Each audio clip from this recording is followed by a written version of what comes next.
Hello student. आज हम लोग देखेंगे कंपनी लॉ में कुछ ऑब्जेक्टिव क्वेश्चन को। ऑब्जेक्टिव क्वेश्चन कॉम्पिटिटिव एग्ज़ाम के लिए बहुत ही इम्पॉर्टेंट है।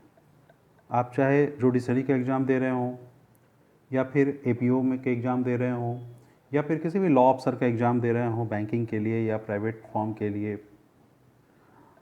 तो उसमें ऑब्जेक्टिव प्रश्न पीटी में पूछे जाते हैं। और इवन कि अगर आप ऑब्जेक्टिव क्वेश्चंस को बहुत अच्छे से विस्तार से जाके पढ़ ले तो आपके मेंस की तैयारी भी बहुत हद तक संभव हो जाती है। 80% तैयारी यहाँ से हो सकती है। ऑब्जेक्टिव प्रश्न आपके अगर आप बारीकी से पढ़ते हैं तो आप बहुत बारीकी से किसी भी सब्जेक्ट को, किसी विषय को, किसी जो विषय वस्तु है उसको आप समझ पाते हैं। मैं यहाँ पे आपके सामने कुछ ऑब्जेक्टिव प्रश्न रखूँगा जिसके जवाब आपको ढूंढने हैं। आपके उसको जवाब खोज करके, आप पढ़ करके उसको आप मेरे कमेंट में भेजिए। किसी भी तरह का प्रश्न हो तो वो कमेंट में लिखिए, मैं उसके उत्तर वहाँ से दूंगा। हमारा जो नेक्स्ट वीडियो होगा उसमें मैं इस प्रश्न के उत्तर डिटेल्स में आपको दूंगा। हर प्रश्न के 4-5 ऑप्शन दिए गए हैं, उसमें से आपको सही जवाब ढूंढना है। तो चलिए देखते हैं इन प्रश्नों को।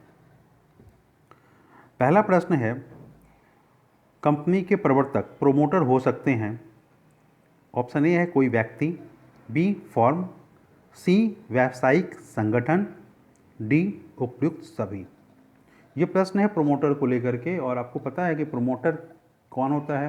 प्रोमोटर वो व्यक्ति है जो सबसे पहले जिसके दिमाग में यह आता है कि कंपनी का निर्माण किया जाना चाहिए, और कंपनी के निर्माण के लिए आवश्यक जो पूंजी की व्यवस्था होती है या कंपनी कौन सा काम करेगा, कंपनी का रजिस्ट्रेशन कैसे होगा, इनकॉर्पोरेशन कैसे होगा, ये सारी चीज़ें प्रोमोटर के दिमाग में आती है और वो इसको करता है। वही कंपनी का प्रोमोटर कहलाता है। तो ये प्रश्न है आपके सामने। दूसरा प्रश्न है, ये भी प्रोमोटर को रिलेटेड है कि कंपनी के प्रवर्तक प्रोमोटर हो सकते हैं कोई अन्य कंपनी, क्या कोई अन्य कंपनी भी प्रोमोटर हो सकता है, सॉलिसिटर, अकाउंटेंट्स या उपयुक्त सभी। आपको इसके प्रश्न खोजने हैं, उत्तर खोजने हैं। ऑप्शन तीसरा प्रश्न है, कंपनी के प्रमोटर नहीं हैं, इनमें से कौन कंपनी के प्रमोटर नहीं हैं। ए है हामीदार, बी बैंकर, सी दलाल और डी उपयुक्त सभी। क्या ये सभी प्रमोटर नहीं हैं? तो इसके उत्तर आप ढूंढिए। प्रश्न 4 है, प्रमोटर का कंपनी के साथ संबंध होता है। प्रमोटर और कंपनी के बीच किस प्रकार का संबंध होता है? अभिकर्ता का, स्वामी का, न्यासी का, वैश्वासिक संबंध होता है। ये option A B C D 4 option है। पांचवा प्रश्न है, प्रवर्तकों प्रोमोटर्स के अधिकार हैं प्रारंभिक व्यय वसूल करने का अधिकार। ऑप्शन बी है सह प्रवर्तकों से आनुपातिक राशि प्राप्त करने का अधिकार। ऑप्शन सी है पारिश्रमिक पाने का अधिकार, और ऑप्शन डी है उपयुक्त सभी। छठा प्रश्न है, प्रवर्तकों प्रोमोटर्स के दायित्व हैं। ऑप्शन ए गुप्त लाभ प्रकट करने का दायित्व, ऑप्शन बी कंपनी के दिवालिया हो जाने पर कंपनी को दे धनराशि की वसूली उसकी संपत्ति में से की जा सकती है, ऑप्शन सी है प्रवर्तक के कपट या कर्तव्य भंग के कारण हुई क्षति के लिए प्रवर्तक दायी है, और ऑप्शन डी है उपयुक्त सभी। इनमें से कौन सा सही है ये आपको पता करना है।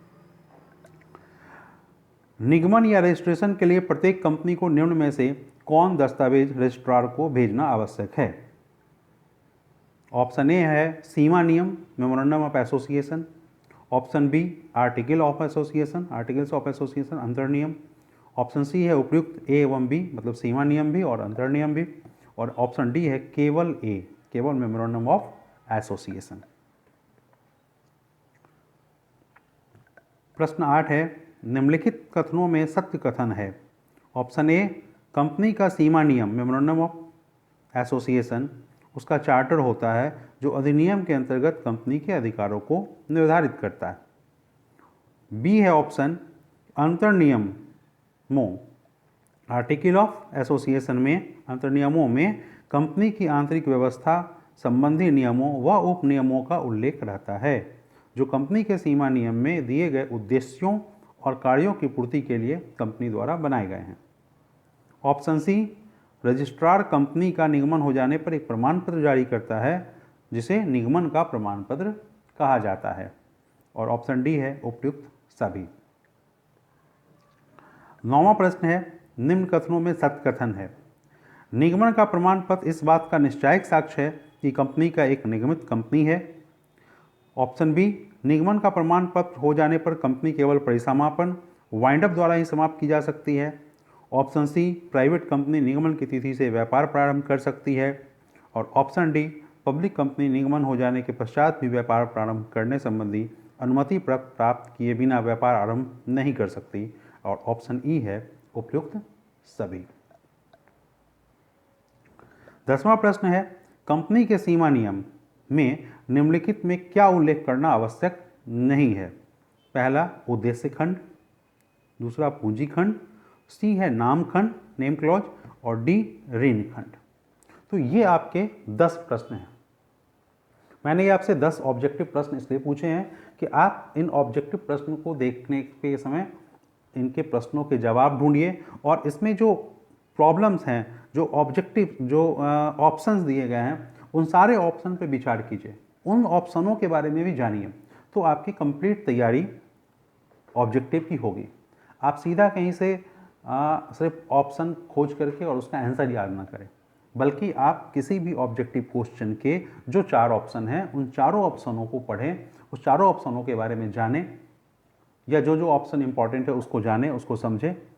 ये आपके कॉम्पिटिटिव एग्जाम के लिए बहुत ही अच्छा है अगर आप इस तरीके से पढ़ाई करते हैं तो आप इसके आंसर ढूंढिए, इसके आंसर खोजिए, इसको पढ़िए और कमेंट बॉक्स में उसको आप लिखिए। आपके किसी भी तरह के अगर क्यूरी है, किसी भी तरह का प्रश्न है तो आप उस कमेंट बॉक्स में डाल सकते हैं और मैं उसका उत्तर वहाँ पे दूंगा। जो नेक्स्ट वीडियो होगा हमारा, उस नेक्स्ट वीडियो में मैं आप इस सारे प्रश्नों के उत्तर डिटेल्स में आपके पास रखूँगा, जहाँ पे आपको इसके बारे में पूरा पता चलेगा। तो आज के लिए इतना ही है। बहुत बहुत धन्यवाद। Thank you.